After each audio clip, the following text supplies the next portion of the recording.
You talk about the pain, and really, sometimes men cry in the dark. Yes. But really, I was crying in the light. I Mm. walked into my bathroom one day, and this was after bouts of chemotherapy and radiation, and I just regularly just put my hands through my hair, and just Sure. to see that my hair follicles were in my hand, to watch my body disintegrate before my very eyes, and to say, why me? Why now? Why am I in this situation?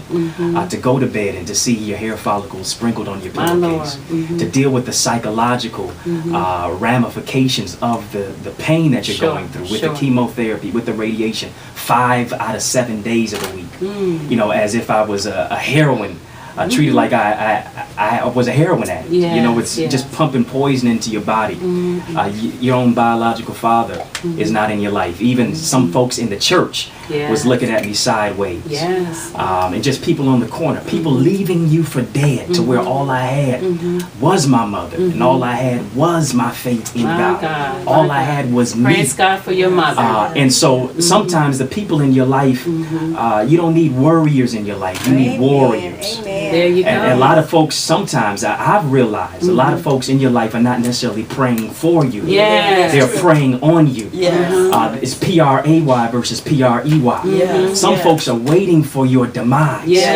And so, you know, we're losing our young people, especially here in the city of Detroit. 75% of our young people are not graduating from high school. What they say for our black men is 6 out of every 10 black men is destined to do some time behind prison bars.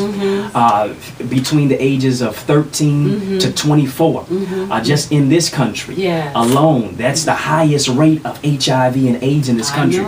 Black folks are only 13% of the population, but 50% of all new HIV and AIDS cases. So it's a black face to many black maladies and diseases and things that are taking place in our world. What are we going to do about it?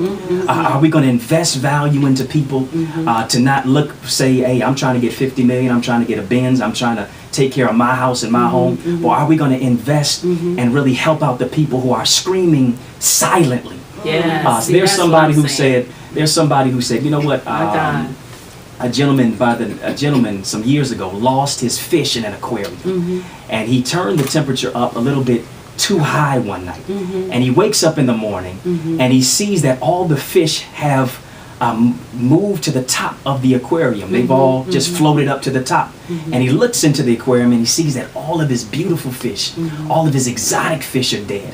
And rather than crying about the situation, he asked himself, I wonder, did the fish cry and I didn't hear it? And I'm wondering, are we experiencing a lot of the pain, a lot of the situations where young girls are being abused, where brothers don't have men in their lives, and so they're misdirected, where we got young folks who are dropping it like it's hot, who can Dougie but they got D's on their report card, who can ball but they don't bring their books to class, who are dealing with situations. They're screaming, but we don't hear it.